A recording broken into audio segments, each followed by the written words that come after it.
I'm Emily Guy Birkin, and you're listening to Deep Thoughts About Stupid Shit. Because pop culture is still culture, and shouldn't you know what's in your head? Today, I will be sharing my deep thoughts about the X-Files with my sister, Tracie Guy Decker. And with you. Let's dive in. Have you ever had something you love dismissed because it's just pop culture? What others might deem stupid shit, you know matters. You know it's worth talking and thinking about. And so do we. So come overthink with us as we delve into our deep thoughts about stupid shit. This show is a labor of love, but that doesn't make it free to produce. If you enjoy it even half as much as we do, please consider helping to keep us overthinking. You can support us at our Patreon. There's a link in the show notes. Or leave a positive review so others can find us. And of course, share the show with your people. So, Tracie, tell me what you know about the X-Files and how you know it. X-Files, yeah. So I think a lot of what I know about the X-Files is actually from being your sister. Because the X-Files, I think it must have been broadcast like while I was in college, maybe. The first season was my freshman year of high school, your senior year of high school. Yeah. And so it really gained momentum when you were in college, and it aired on Friday nights, which... Yeah. So I didn't watch a lot of TV in college because remember, these are the days when internet was still dial up. So if you were watching TV, you were actually watching broadcast or like a DVD we still had VHS back then. And I didn't have a TV in my dorm room. Maybe the whole time, but certainly not in the beginning. And so you'd have to go to the like lounge to watch it. It was a hassle. And so I didn't, mostly, not because I was above it, but just because it was hard. So I did not catch the bug at the time. I've seen a few episodes. Most of what I know about the X-Files, I know because you have told me. So like, I know there's something about a smoking man who's like Deep Throat, the informant, not like a not safe for work thing.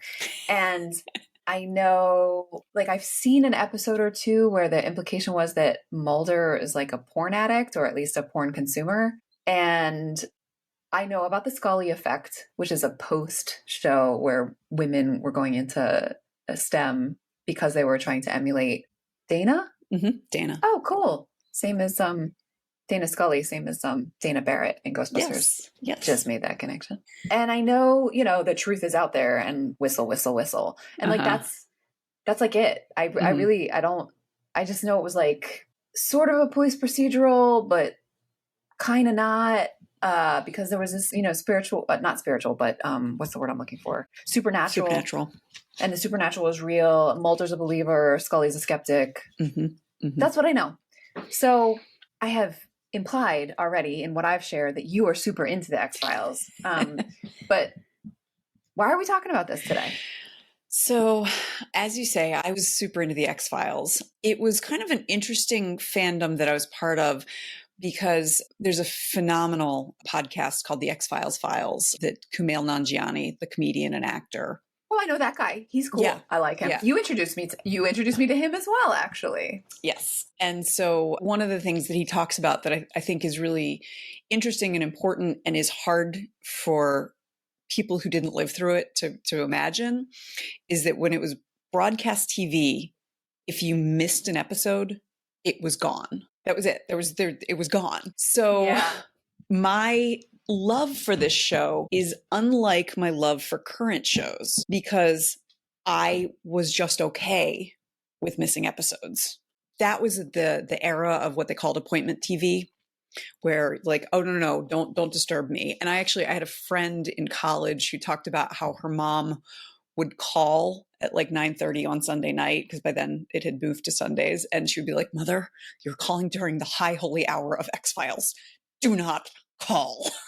So what that meant was I consider myself an X-Files fan. I have not seen every episode. Some of that is because I missed a bunch, when it was airing. Some of that is because once it was available, I would buy it on VHS even and DVD, but you'd only be able to get a couple episodes at a time because they wouldn't release all of them. Once it was available on streaming, I ended up because I knew based on reviews and stuff like that, I'd skip ones where I'm like, I don't need to see that. And I still have not seen the final season that came out in 2018. I saw 1 or 2 episodes and then I said, I'm good. I don't need to finish this. Wait, So it feels, what? yeah. The They final had season, they had like a reunion season yeah, or something? no, they had 2. They had one that came out in 2016 and another that came out in 2018. So they had 11 seasons total. I had no idea. Yeah. It was an important part of I call it like my literary DNA. Like it was an important part of like what I understand about storytelling and what I like about long form storytelling, is part of the reason why I'm interested in it and why I want to talk about it. It also had quite a bit of the very 90s era feminism where you get one woman who has all of the goodness in her and, you know, the not like other girls. And it overemphasizes, you know, like the fact that there is really only one female character in the show makes it problematic in ways that Dana Scully deserves better and Gillian Anderson deserves better. And looking back on it, because I believe it was in 2016 when the new season came out, I was like, you know what? I want to catch up. Like I missed a bunch from season 8 and season 9. Like, so I'm all caught up. So I did a full rewatch up until about the end of season 7. And then I was like, I really don't need 8 and 9 before the 2016 season came out. And I realized a lot of the things that I was uncritical about when I was growing up, particularly as pertained to how Mulder viewed the world, treated Scully, treated his job, treated other people, was not great. And I really overlooked how amazing Scully was. Now, I was alone in that. I mean, like most people were like, Scully's the best. And it's not that I didn't think she was. I just was so focused on how unbelievably gorgeous David Duchovny was in his prime. Like I still to this day, I'm like, thought process is not working.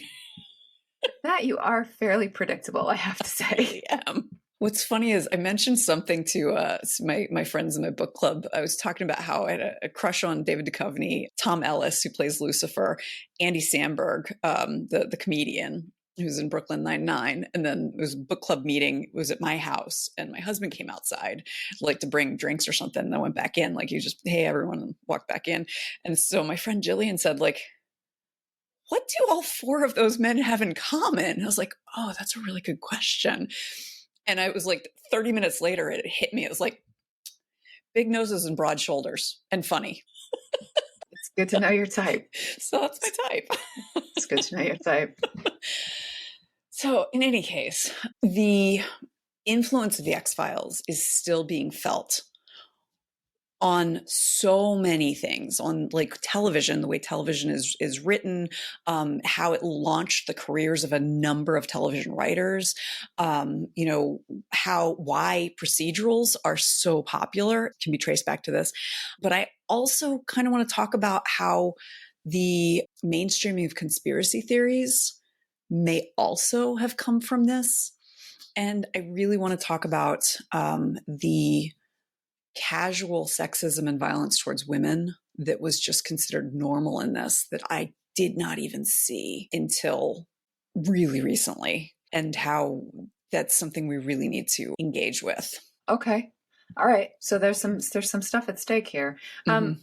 So for those of our listeners who, like me, or have only a passing acquaintance with the show, or maybe not at all, can you give us like the nutshell? Like what's the deal? What's the conceit of this show, and how does it kind of play out? Who are the characters? You know, that's the meat and potatoes here.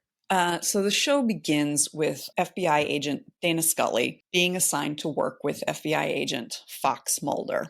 She is relatively new to the FBI. She is a medical doctor, but instead of going into practice as a doctor, she was recruited by the FBI, and she saw it as a place where she could distinguish herself. She liked the idea of doing something different. She majored in physics for undergraduate and then went to medical school. So she is like very, very earthbound, logical, scientific method.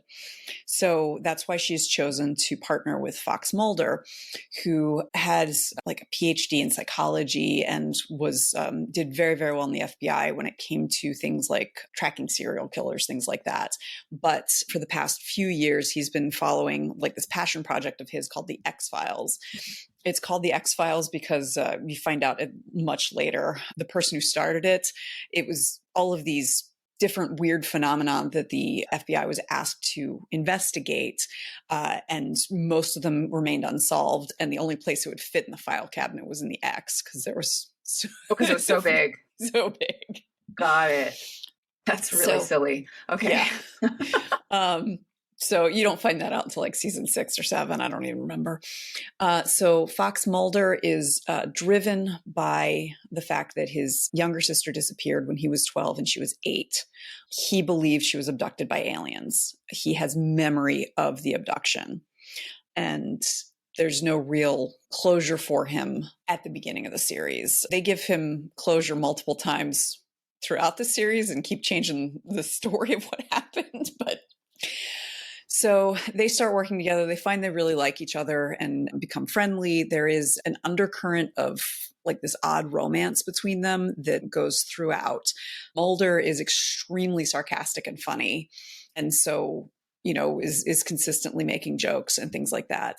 Scully was kind of assigned to debunk him, but she is willing to keep an open mind in that she's not going to be like, that's impossible. No way. Like, I mean, she does say that quite a bit, but she's like, show me the proof and I'll believe you, that sort of thing. And so it sets up this interesting dynamic that is frustrating because Mulder is proven right like 90% of the time. So the very first episode has them investigating deaths and disappearances of a group of young adults from the class of 1989, because it debuted in 1993. So they were 4 years out of high school in, I believe, in Washington State, but somewhere in the Pacific Northwest. And that's because that's where they were filming. So they would set things in the Pacific Northwest quite a bit. And that's kind of where it starts off. There is an overarching mythos about an alien invasion that the government is working, like shadowy figures from the government are working with the aliens to allow them to take over. It does not make much sense because they were making it up as they went along. I feel very vindicated because even as a kid, I preferred the Monster of the Week episodes. So some episodes were about the greater mythology of the aliens and all of that, and how the cigarette smoking man, who was this kind of shadowy figure, he was not actually an informant. They actually had a couple of informants, one named, actually they called Deep Throat. And then when he got killed, they had another one named X, or Mr. X, who also got killed. So what I'm hearing here is that being an informant for Scully and Mulder was a dangerous activity. Mm-hmm. Yeah. So there's this overarching mythos, but then there's Monster of the Week where they run into just weird, bizarre things. Like Bigfoot doesn't have anything to do with the alien invasion. Yes. Or like, I remember an episode where there was this family who had like thought the Civil War was still going on, and it was like horrible, like many, many, many layers of incest. It was actually very disturbing, which is maybe why I still remember it. It was one of the very disturbing episodes. It's one of the few episodes. Oh, it's so disturbing. And it was actually after it aired the original time, they wouldn't air it again. I understand why. It's got to be 20 years or more since I saw it, and I still sometimes I'm like, oh, because the mom, who was also the daughter, who was also the sister, had was she paraplegic or something? She was missing all her limbs. Because she'd been in a car accident, and there was something about the family were so inbred that there were different things, and she felt no pain. So but she's screaming. I remember her screaming. That was when she's screaming because they found her. Yeah, and she's screaming while in childbirth. But then there's another point where like they find her and she's screaming to get her sons to come husband, help her. Brother. Yeah. That was a really disturbing episode. Sorry, I totally derailed you. So that's okay. So, but that story about this family who thought the Civil War was still happening in the 90s, had nothing to do with the like bigger story arc of the aliens who are invading Mhm. Earth with the help of the US government. And I think from a storytelling perspective, I think even my teenage self recognized that it was unlikely that Chris Carter was the showrunner and the creator and his team had any idea where they were going. So that's part of the reason why. And part of it was like back then, that's how you wrote television. Yeah. I mean, still today, I think sometimes it's like the difference between British television where they're like, this is three seasons, and American television, they were like, how long can we keep this going? Yeah. Yeah. So this Monster of the Week episodes were very much more satisfying to me because they were complete. Yeah. So there's so much to talk about. I was a little nervous about this one just because it's such a big topic. So I want to talk about Scully and I want to talk about her relationship with Mulder. So Scully is, to Chris Carter's credit, he pushed back against Fox executives who wanted to cast, I swear to God, Pamela Anderson. No. I swear to God. They wanted like FBI They agent wanted a Boobalicious. leggy blonde. They wanted Boobalicious. They didn't want an actual scientist. Yes. And so, and he pushed back against that. And that's not to say that Gillian Anderson isn't absolutely drop dead gorgeous. Yeah, she's beautiful. But she's 5'2". So, and they actually had to have a special like box for her to stand on. So she'd be in the shot with David Duchovny. She's not like a living Barbie though. Yes. And I believe that this was intentional, especially in the first 2, maybe even 3 seasons. Her dress, the way she dresses is quite dowdy. And some of that like fits the character because she's someone who's like, I want to be taken seriously. So some of that seems like it fits there. But I think that was also Chris Carter very intentionally saying, we are not sexualizing this character, which is fantastic. But that very first episode, the bodies of the kids who they find have a really weird 2 marks on their back, like right above where their hips are. And so the first night after everything's happened, some weird stuff is happening, and it's kind of freaking Scully out because like this does not fit like the science that she's learned. Like she's sure there's an explanation, but it's a little freaky. The power goes out in the motel, and she's getting undressed to take a shower, and she's like, oh my God, and feels something. And she's like, do I have those marks? And so she goes to Mulder to ask him to look. Thing is, where they are is a very, very easy spot to wear a shirt and just lift it up a little bit. She's still wearing a robe and she takes it off. So she's just wearing her underpants. So much for not sexualizing this character. Yeah. And it's frustrating. It's so frustrating. One imagines it was a compromise. I mean, if the network wanted them to cast Pamela Anderson, they're like, okay, fine, you can have Gillian Anderson. You can have her sister, Gillian. You can have Gillian, but we need to at least imply. We need to be reminded that she has tits. You know? So, and like you can see nothing, but of course, I mean, it's some Fox. of it, yeah. And that's why I say, like, we need to be reminded that she has them. We don't actually get to see them. And considering the way she dresses, it also is kind of like, no, don't worry, she's not fat. Oh, that hurts because it's true. So that undercuts so much. I mean, it's undercuts so much of what the character of Scully represents. And it's so infuriating. There's also the fact that in the early seasons, I don't know if this was Fox or Chris Carter. Now, Gillian Anderson was 24 when she was cast, and David Duchovny was 32. So could be a significant age difference. She was paid, I think, half what he was paid, even though the show wouldn't work without her. Yeah, 50% of the protagonist. And it was very intentional. She was not allowed to walk beside him. They always wanted her walking like behind him and shot behind him and things like that, making it clear he was the center. Oh. Now, one of the major storylines came about because of something kind of unplanned. Gillian Anderson ended up getting pregnant during that first season. First person she told was David Duchovny. And because she was like, I'm afraid they're going to fire me. And that's how I know the Pamela Anderson. They were the like Fox executive was like, oh, okay, just, replace her, write her out. I don't know if Duchovny went to bat for her or what, but basically, Were the actors friends? yes, Friendly enough that he was the first one that she told. Yeah, there were points where they couldn't stand each other because it's a 24 episode season filmed in Vancouver at night, because so much of the stuff is like they just got real sick of each other, but they're close enough friends and continue to be that when he got divorced, he like stayed with Gillian Anderson for like a couple weeks while getting on his feet. Okay. So there's some genuine friendship there, even though there were points where they actually like hated each other. But I mean, that's how friendship works sometimes. Well, yeah. So in any case, she was worried she was going to get fired. What they ended up doing was, instead of writing her out of the show entirely, they created a storyline where she was abducted by aliens. And so that's what happens at the beginning of season 2. So they are like covering her with like big coats and stuff like that for as long as they can. She's only gone totally for one episode. And then she's abducted.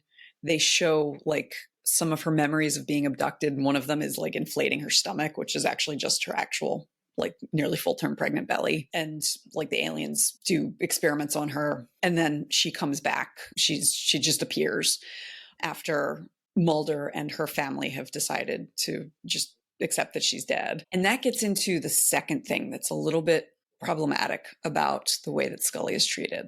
So I think it's marvelous the way that they wrote the alien abduction of Scully into it, because that brings in a lot of really interesting storytelling stuff, because this is the person who's the skeptic, who's actually had something supernatural happen to her. She doesn't entirely remember it. She's not sure exactly what happened. The issue is that like medical and body violence being perpetrated against Scully becomes a through line for all 11 seasons. Oh, gross. I feel like for a moment there, I was like the kid at the beginning of The Princess Bride. I was like, abducted by aliens is cool. And then it turned dark. Okay. Yeah. And it's a horror show. And if that were just what was happening to Scully, not okay. I mean, like, that would be a storytelling choice. But over and over and over again, the storylines involve violence against women. And some of that is that, it's the FBI, like they're investigating crimes. But there's one episode that I'm very grateful I didn't see when it came out. I only saw it much later, where it looks like it's ghosts. It turns out it's like astral projection anyway, in an old folks home. And one of the nurses who works there reports having been raped. But while she's like clearly beaten up, there's no DNA evidence. And she says, well, it's because it was a ghost. And for the first time, Scully is like, we need to investigate this. While Mulder is like, she's just, trying to get out of a job she hates. No. I know. And that kind of thing happens. And some of that has to do with the fact that Chris Carter doesn't get it. At the beginning of the most recent season, or maybe it was the 10th season, I don't remember, but one of them, Scully has 2 children. One was conceived and born from her abduction, and she does not even know this child exists until she comes upon her when she's about 3 years old, and she dies like almost immediately after meeting her. The baby does. The baby the does. 3-year-old. The 3-year-old. Her name was Emily. And Emily was a alien baby? Alien human hybrid? Yeah. Which is, I think, had something to do with why she died. And then season 8, and like I'm not as clear on this, season 7 ends with Scully discovering she's pregnant and Mulder being abducted. Is Mulder the dad? It's implied that. And it's implied it's implied in season 8 that she asked him to be her baby daddy? Yeah, but like through artificial insemination, like there's suggestion of that. Not the old-fashioned way. Not the old-fashioned way is the suggestion. And any X-Files fans who like want to correct me, because I don't remember this stuff very well, because I watched it sporadically back then. I was pretty annoyed that David Duchovny basically left the show. He only appeared in a few episodes of season 8 and like 1 or 2 of season 9. Right, because you're in it for David Duchovny. Like, in case we hadn't established that already. Precisely. Okay. So that's the implication. You find out in the reboot that the child is, and she ended up having to give the baby away because reasons. He was in danger. People were coming after him. It was like the best thing she could do for him was to make sure that he was obscure. And you find out that the baby is actually the biological child of the cigarette smoking man. And Who was not an informant. No, he's the main villain. Oh, he's a bad guy. Mm-hmm. Mm-hmm. Oh, okay. So he's a government agent, like working with the aliens to overthrow human life on Earth. Yeah. Okay. And so the cigarette smoking man swapped the sperm vials? The way that, because people were like, oh, he raped her? Because there's a point where he abducted her in, I think, season 7. How many times does this woman get kidnapped? I know. And Chris Carter responded, no, it was a medical impregnation. And people were like, how is that not rape? If a non-consensual medical impregnation, sounds like rape to me. So Chris Carter doesn't really get it. And one example of this, there are 218 episodes of the show. Of the 218 episodes, 2 were directed by women and 11 were written primarily by a woman. Now, of that, one of the directors and one of the writers is Gillian Anderson. And in the 2018 reboot, he had 0 women in the writer's room. So, But not even Gillian. Not even Gillian. And when they brought it back in 2016, they offered her half of David Duchovny's salary again. Still? Yeah. And she's like, why am I fighting this again? Because I completely comprehend this, partially because she was 24, but she also, like, it was after about season 3, by the time it was like, this is a hit and it relies on both of these people, that she's like, pay me what I'm worth and do not make me walk behind this man. Yeah. So all of the weird stuff about like the medical impregnation and the abduction and all the, like, the she being a damsel in distress bullshit would be something that I could wrap my hands around in a way. So like Carter was very intentionally trying to subvert the expectations because Mulder is the believer. He goes by gut feelings, and he is the more emotional of the two of them. We see Mulder cry quite often, whereas Scully is the logical and rational one who refuses to, jump in where angels fear to tread, and who is, even, although they both do this, but even in the first season, one of my favorite episodes from that season is one where her father passes away very suddenly, out of nowhere, and she goes to work the next day, and Mulder's like, I thought you'd take today off. And she's like, I have to work. And so that the way that she channels her grief is in a very masculine coded way. Yeah, well, she overperforms. Mm-hmm. Yeah. And that's so there's some really interesting stuff there. The problem is that it still leans into a female stereotype because she ends up being his nag. She's the one like, are you not noticing that this is not going to work?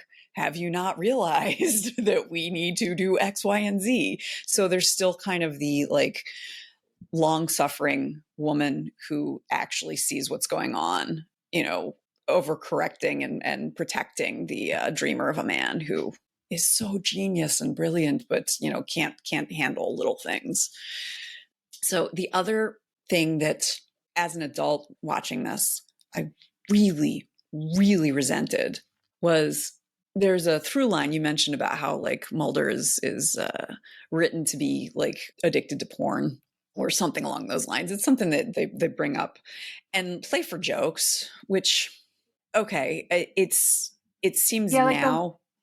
The one I saw, I've seen like 3 episodes total in my life, but the one that I saw, it was like he was actually watching something about like a bee swarm, and people were, but she assumed it was porn because he's like, I think I even had to ask you like what the hell was going on when I watched that episode 20 years ago. Yeah, you were like, oh yeah, he watches porn, so she thinks it's porn.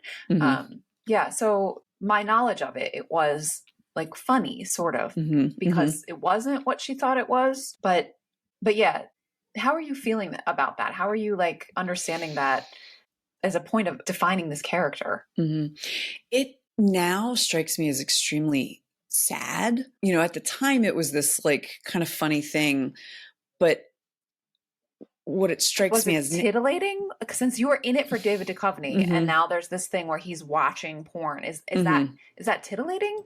Yeah, I think that was part of it. And I think like the implication was supposed to be he's so single-minded, he does not have time for other parts of his life. And this is one part. And so this is his shortcut. He doesn't have sex, he just watches porn. He doesn't have sex, he doesn't have time for it. Or romantic relationships or anything. So this is his outlet. And there is an episode, either season 1 or season 2, it's still pretty early on, where Scully is at his apartment because she's looking for him, or I don't remember. And so she's listening to messages on his answering machine, and there's like a sexy woman, like traditional, like breathy woman voice, like, Mulder, you stood me up, you bastard. And like, so there's an implication that like he was dating casually or something. That goes away.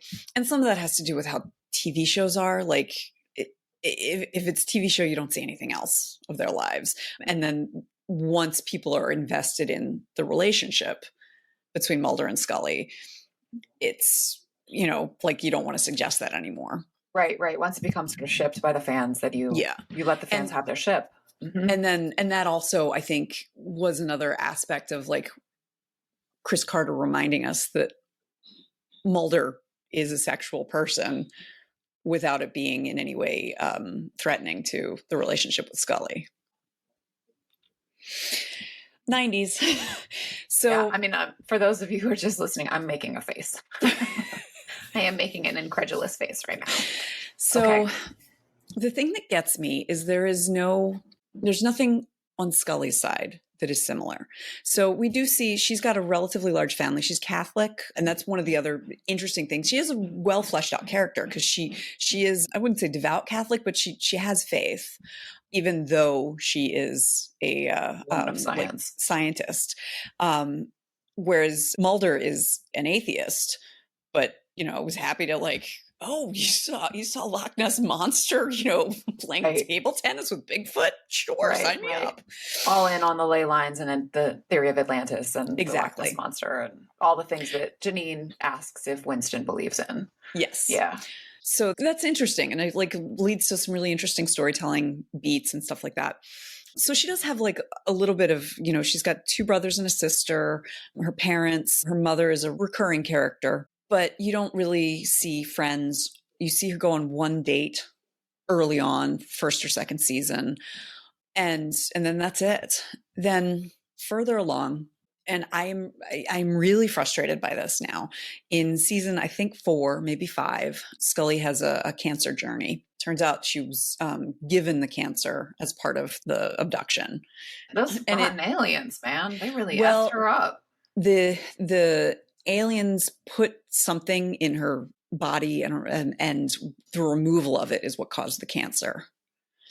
So it's TV cancer because TV cancer is always nosebleed cancer. Right. Because you still look hot while your nose is bleeding. I mean, Gillian Anderson does. Well, yeah. I don't think I do. Not everybody. Yeah. So, and it's just a little ladylike nosebleed. It's not a gush. It's not like where you have to hold your head back so it doesn't drip on your clothes. Yeah. Okay. So anyway, that season, you learn that she has cancer, and the very next episode, you see her get into like kind of an argument with Mulder and be really frustrated with him. And she ends up going home with a guy that I don't remember I don't think she's like, he turns out to be who she's looking for, but she doesn't realize it. Like she's in, I believe it's Philadelphia, to go after this particular X-file. Mulder, who has never taken any vacation, is being forced to go on vacation because of the FBI policies. And so he's sending her by herself. And she's like, I don't want to do this. This is stupid. Why are you making me do this? The bad guy, I mean, he's not a bad guy. He's being controlled by his tattoo. It's a story. As one is. He is extraordinarily handsome. And so like it's canon that Scully goes for a pretty boy like I do. And so she acts a little bit out of character and goes home with him. Now, Fox, for whatever reason, had them wake up in different rooms, like the guy is sleeping on the couch. And Gillian Anderson is like, this does not make sense. They clearly fucked, please. And they're like, nope, we're not doing that to our sweet Scully. Scully. And at the end of it, like she and Mulder are still at odds. And he's like, well, I don't understand why you did this. And she's like, this is my life. And he's like, but it's and like, that's where the episode ends. Anderson thought that episode was going to come sometime before the episode where they find out she has cancer. And she was pissed that it came out after, because it took away all of that agency. It was all about her. It was all about her reacting to the cancer instead of actually just having desire and agency. Yeah. Wow. And then I, like, on seeing that, I was just like, it did not go like that she also ends up getting a tattoo in that episode. Because like the guy who got the tattoo and who's like being kind of controlled by the tattoo, like he had just gone through a divorce and like they end up bonding over the fact that, like, you know, my life isn't going the way I thought it would. And yeah, he was just like, I felt more control when I got my tattoo. She's like, all right, I'll get one too. And I want that for Scully, not because she's afraid of dying. So I wish this is so big that it's hard for me to get my hands around like all the things I want to say, because I love Scully as a character. I love her subtle humor, her logic, her reasoning. I love her loyalty to Mulder, even though it drives me nuts, because it's like, go do something else with your life because this broken man-child is just dragging you down. But at the same time, can understand, sort of. Like my teen self could understand. My adult self is just like, This is like when I was dating guys for their potential. Like, you may be right. He may be awesome when he's 45, but don't wait around for that. Find someone who's awesome now. Can I ask you something then? Mm-hmm. So I'm hearing about sort of the ways that the show is giving and taking at the same time with Scully in terms of representation, in terms of a fully formed protagonist in this woman's body, which, you know, oh my God. Like, so the sort of give and take of that. One of the things that you said when I asked you about why we were talking about it, you talked about the exceptionalism of Scully and the 90s feminism of that exceptionalism. Can we talk about that for a minute? Because I feel like we've talked about the way it's been subverted through bodily autonomy, or the lack thereof, and through even in the order of those episodes, like removing even psychological autonomy from her by sort of making it like because of her being in distress. So let's talk about the other side of that coin and the exceptionalism that you kind of hinted at. So one of the things, and I think that Carter did this intentionally because he wanted to show how tough she was, but Scully is in two male-dominated professions, as a medical doctor and as an FBI agent. And so she's consistently going up against powerful men or rooms of powerful men and holding her own. Yeah. And there are many examples of like institutional sexism that she's going up against. And the thing is, like, it is awesome to watch, but at the same time, like, wow, that sucks. That it's like, you got to be one fiery 5'2" redhead who knows her shit to be able to do anything about any of this. And even then it's just like slight push forward. And then twice as good for to get half as far. As far. And like, and actually like the meta, she's twice as good to get half the salary. If we conflate the character and the and the actor a little bit. And I do want to say, like, I feel like the twice as good to get half as far is often described what it's like to be a black woman, or black man. And I want to say, like, for white women, right. particularly attractive ones, it's not that same kind of difficulty. I mean, in that scale, it's actually more like she has to work like 1.5 times, right? Or there is certainly privilege to being an attractive white woman. Absolutely. Yes. So, but we don't see many other women in the Bureau. So there is a character who ends up coming along in, I think, season 7, played by Mimi Rogers, who was like actually a friend of David Duchovny's, who is a former girlfriend of his, and there is tension and jealousy between them. even as they like, there is a sense of respect for each other's abilities, but it's, you know, not exactly Bechdel test. Yeah, I was just gonna say, like, how's Allison Bechdel? So, and that's not until season 7, you said? I think so. It might have been a little earlier, but it's relatively late. I am sure there are other female agents that we run into on occasion.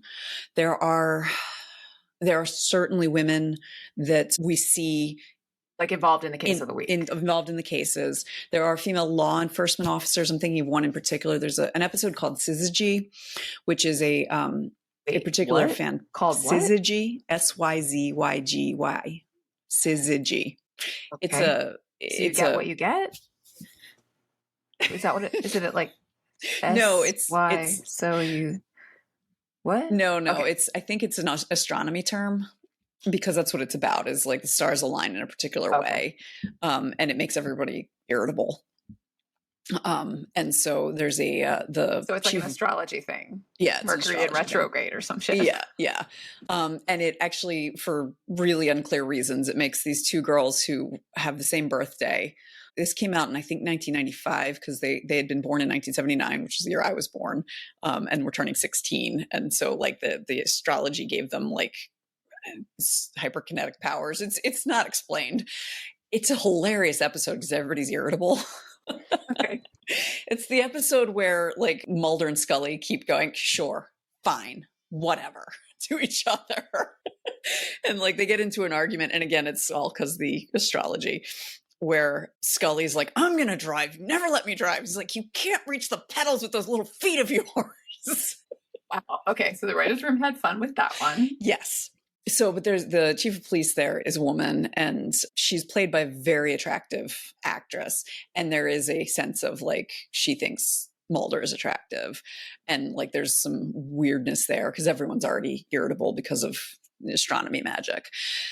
So I am sure there are other examples. Those are the ones that come to mind most easily. So it really does feel like there can be only one kind of feminism. So it sounds like vis-a-vis Bechdel test, which listeners, if you don't know what that is, I'll link to our bonus episode where we explain it. But it sounds like maybe individual episodes might pass, but in general, in terms of the recurring characters. Well, except that she has a pretty healthy relationship with her mother. Okay. So, cool. All right. And her sister until her sister dies. So, okay. All right. Well, that's good. Again, though, as we have said in every episode, I think it's a really low bar. It's a really low bar. It is. Yeah. So one thing I want to talk about is, so Chris Carter had 3 very specific influences for creating this. The most direct one is a movie called Kolchak the Night Stalker. Never heard of it. Yeah, it only aired for 1 year from 74 to 75. It starred, I think his name Darren McGovern. He was the father in A Christmas Story. Because I was looking at the pictures going like, how do I know that guy? He's so familiar. And he's the old man. He's Ralphie's old man. And so he played a newspaper reporter, I think in Chicago, who like looked into like weird phenomenon that were happening. And Chris Carter had said, like, I loved that show, but it didn't really make sense that all this weird shit is happening all in Chicago. So like, it would make more sense if it was going all over the country. Okay, it was a show? It was a TV show. Yeah. Oh, I thought you said it was a movie. Okay. Oh, no, TV show. I might have misspoken. So that's one. Another one, and I was not surprised to hear this, was Moonlighting. Do you remember Moonlighting? Totally, with Bruce Willis and Sybil Shepherd. Okay, so that's right, Sybil Shepherd. Yeah, I love that as a little teenage thing. Yeah, and then the third one was Twin Peaks, which had come out just the year before. Oh my gosh, I was totally thinking about Twin Peaks when you were saying how if you missed one, you just missed it. I was like, that's why I stopped watching Twin Peaks. Because like, I don't know if you remember, but Rachel, my friend Rachel, like she was really, really into it. And we would watch it together and try to talk about it. And then I had to miss it for like a track meet or something. And it was like you couldn't come back. You had no idea because even if you saw them all, you didn't know what the heck was happening in Twin Peaks. So if you missed one, forget about it. Anyway, sorry, that was a digression. So I want to talk about the influence of Moonlighting, because what people remember about Moonlighting was the relationship between Maddie and David. But they were PIs, weren't they? Mm-hmm. Yeah. But they ended up, they were private investigators. They have a like, will they, won't they, on again, off again, kind of romance that they end up getting together in like, it ran for 4 years. So I think in like the third year, something like that. And I can remember during the time when I was watching religiously. So like when I was in college, it was coming on Sunday nights. That was my Sunday night ritual. And this was like where TV fandom started. You know, it's where the word shipper comes from, is from the X-Files. I did not know that. Yeah. The X-Files is what, because The X-Files fandom invented the word shipper. Because Star Trek fandom has been like taking the little, action figures and making them have sex for, for 50 years. Mm-hmm. Well, and this is, I think the difference is that X-Files fans wanted it to happen on the screen and not just in fan fiction. And so you mean the actual pressure on the studio to fulfill their fan fiction fantasies? Sort of, but also like the just Flash of Star Trek, at least what I've read, not that I've read very much, but I've read a couple, was never going to happen on screen. Yeah, this is more like you could be a non-fan fiction reader, writer, anything like that, and be a shipper and be like, come on, Chris, bring them together. When are they going to kiss? And feel like a great deal of resentment about how long it took. Ship is short for relationship, right? Correct. Yes. Yeah. I remember reading in fandom stuff, people saying people who are pro shipper or anti shipper, and anti shippers were like, if you look at Moonlighting, how terrible it went downhill after they got together. I sort of remember Dad saying something about how it was the kiss of death if they actually kissed. Mm-hmm, mm-hmm. And the thing that gets me is that is like a reductive point that I think has caused a great deal of bad television. Well, it's really interesting though, because it is a idea that is presented as fact. Mm-hmm. Like my recollection of Dad saying it was actually about Castle. Like much, much, much, much later, right? With Nathan Fillion, and I don't even remember the woman's name, but where it was Lucifer, but he was an author instead of the devil. Like near the end of his life, I remember him sort of stating, like, as a fact, when you have a slow burn like this, they get together and that's the end of the show. Mm-hmm. As we're recording this, Tracie and I are both very obsessed with Good Omens. I could stop whenever I wanted to. I just don't want to. So for the first time in my life, even though I have been a member of various fandoms, the first time in my life, I am reading fan fiction. Reading, I have dabbled, been like, oh, what's this about? And then completely scratched the itch with one shot. And now, no, actually I did read a full novel from Lucifer, but now I'm like, I can't get enough. My family hasn't seen me in a couple of days because I'm so deep in Archive of Our Own. So I bring this up because I know that the X-Files is a part of the reason why I have a great deal of affection for it. That's not even the right word. I love slow burn and yearning. I love it. And I can even remember when I was a kid, 12, I read the first book in a series, and, it was the kind of mom really likes these, spunky heroine solving murders type thing. And there was a guy she was flirting with throughout the first book. And I remember thinking I don't want to read the second because they'll be married and it'll be boring, which I really need to maybe spend some time unpacking. Really interesting though, because listeners, you can go back and listen to our Beauty and the Beast episode, and we'll do other fairy tales. That's kind of old. That's older than X-Files, that once they get married, the story stops being worth telling. And so the reason why I'm bringing this up now and Moonlighting being an influence on Chris Carter is I don't know much about Moonlighting. I remember watching it. I remember it being always the well, this is why them getting together is the kiss of death. And I do remember one truly terrible episode that I watched post them getting together because it was so bad it stuck in my mind, and I was probably 10. But is that because of bad writing, or is it because getting together is the kiss of death? And what interesting stories could they have told if they had let Mulder and Scully have a life together much earlier? So instead, they put these characters through so much more anguish, and they chip away at the competence of Dana Scully, who continues to come back again and again and again to this like half-life with a coworker. So I have read a fan theory, and this is now my headcanon, that I told you about that episode where she drops the robe and it's mosquito bites is what she's freaking out about, which is understandable. She can't see them. And the next scene, you see she's sitting on his bed, he's sitting on the floor, and they're just chatting, like they're getting to know each other. And someone's like, what if they had sex, during the commercial? And so this is like post-coital, and like they're just sleeping together the entire time. I'm like, that is the story that I believe. I want that to be the case. They both have so much more agency that way. Yeah, more satisfying life for Scully for why she keeps coming back. Yes. And it's also like, then she has a full life, if that's the case. Right. If he's not rather just a than coworker or her work husband. Yeah. Yeah. It also kind of excuses some of the Mulder's very touchy, and he's kind of sexually harassing her in ways that like she always smiles and like, it's the 1990s, like, oh, it's fine. I'm not patting her butt. But that becomes acceptable if they've just been they have a consensual sexual relationship. Yeah. Yes. And it's they're keeping quiet about it because they know they work together. I'd fly with their superiors.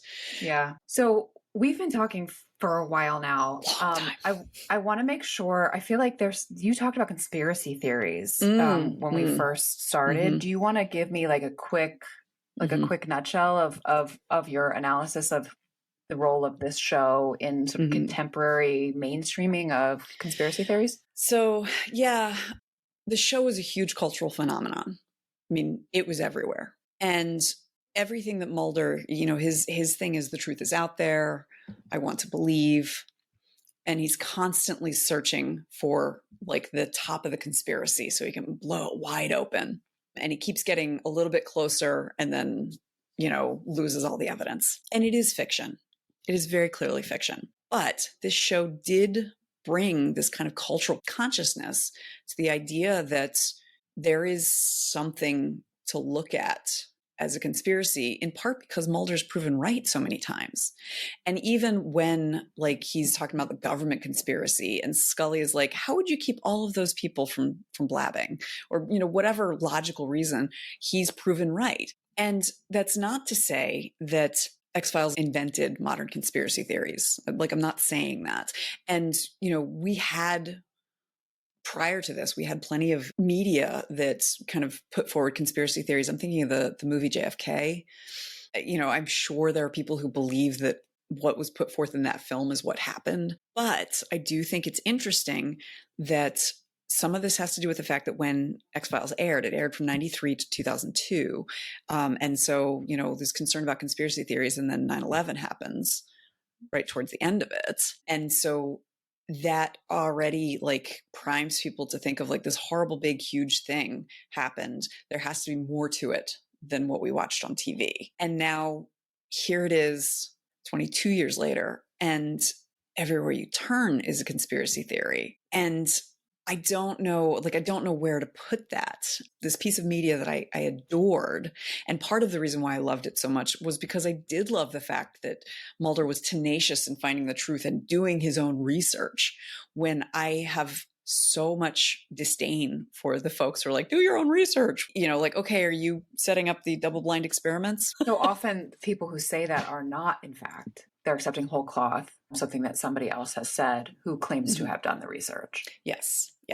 And the show kind of engaged with that a little bit in the 2016 episodes. Like one of the episodes, or maybe multiple ones, had Joel McHale playing a right-wing TV or radio journalist, kind of in the kind of like Tucker Carlson kind of. or Rush Limbaugh. And he reaches out to Mulder, I believe, it might have been Scully, about something that Mulder has believed conspiracy-wise. And that's the sort of thing where it's like, okay, so Chris Carter is acknowledging that it's just a quick jump from like the government is covering up aliens in Area 51 to like there's a deep state. Right. We talked in our last bonus episode, I don't know when that'll air, but about what I feel like authors and creators owe to their characters. There's something they owe to the audience as well. Did Chris Carter owe something more to his audience? Now, I would say definitely he owed more to his characters and his audience in terms of the relationship between Mulder and Scully. He had decided, he's like, they are never getting together. And so just teased us for however many, 218 episodes. But the thing is, like, David Duchovny and Gillian Anderson have a ridiculous amount of chemistry. I mean, ridiculous. So he decided they would never get together, but he also didn't give them other options. Yeah. And so, like, it was like, he was like, no, this is the thing I wrote and I'm not changing anything. But he was very much influenced by fans. Like, this is the first show that was ever influenced by fans. And he was known to read the fandoms online because this is the first show that had an online fandom. Yeah, yeah. So, like, he owed something to the people who were not making it up when they saw, like, this spark between these two characters who truly, like, one of the things that's kind of cool about it is they do respect each other very much. And the fact even that they call each other Mulder and Scully instead of their first names. Now, Mulder makes it clear that he's never liked his first name. Even as a child, he made his parents call him Mulder because his first name is Fox. Who does that to an innocent child? That's a dog's name. Yeah. But like Scully, when he meets her, he calls her Scully. And in partially it's a distancing thing because he's like, oh yeah, you're here to spy on me. But it's also kind of a respect thing in the same way that, you know, if it had been a male agent who'd been sent, he would have done the exact same thing. Anyway, that is something that I don't know that Carter has grappled with, because I feel like he has just let criticism just wash over him without taking it in. All right. Well, I feel like we could talk about this for another hour, but I actually have an appointment in 4 minutes. Yeah, there's 218 episodes. Even if I've only seen 150 of them, I got a lot to say. So let me see if I can quickly sum up what I heard and you can fill in what I missed. Mm-hmm. So what came through loud and clear is that David Duchovny is sexy AF in this show. He is my type. So that I heard. Heard that.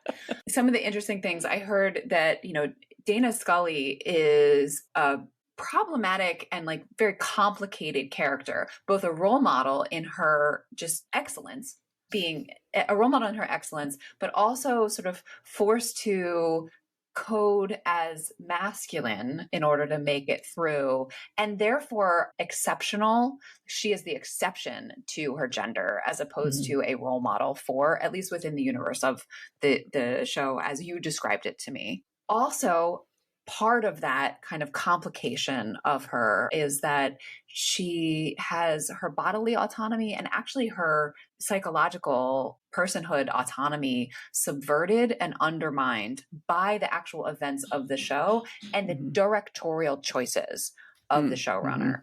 Mm-hmm. There's some kind of weirdness with the relationship between them, so that there are hints about each of them being a sexual being, but also complete denial in canon that is ever exercised between the two of them, even though there's clearly desire. The way in which Mulder's conspiracy theories are rewarded over and over and over again, probably contributed to the mainstreaming of conspiracy theories as a political ideology in contemporary America. And there are no women in the writer's room. No women in the writer's room. Right. And also, this is like a meta thing, but I noticed it thinking about sort of what is dissatisfying about a long form storytelling that is being made up as you go. Mm-hmm. Because then you can't place Chekhov's gun or whatever, that, you know, you can't place the thing where you're like, hey, pay attention to this because it's going to come back later, which is so satisfying to the viewer. If you don't know where you're going, you can't place those breadcrumbs along the way. What did I miss? Gillian Anderson is amazing. The episode that she wrote and directed, it very, very much implies that she and Mulder had sex. Cool. And it's in 7th season. Like, screw you, Carter. Yeah. I mean, screw him. Yeah. Well, and it also that also has like a backstory of her having slept with a married professor of hers in college. So like, not that that's admirable, but like she's more complex than just Exactly. Saint she's Scully not, of the red hair. yeah. Yeah, yeah. Who's exceptional in every way. Yeah. Mhm. All right. Cool. So next time we're gonna have a little pattern interrupt. So tell me about what are we doing next time? So my friend Lynette Davis is going to be joining us to talk about anime. I am like an anime newbie. I know next to nothing about it, so I'm really looking forward to hearing what she has to say. Me too. It's a big hole in my pop culture repertoire, so I'm excited to have her help me see, what's in there and why it matters. All right. Yeah. Well, until then. See you next time. Thanks for listening. Our theme music is Professor Umlaut by Kevin MacLeod from Incompetech.com. Find full music credits in the show notes. Until next time, remember, pop culture is still culture. And shouldn't you know what's in your head?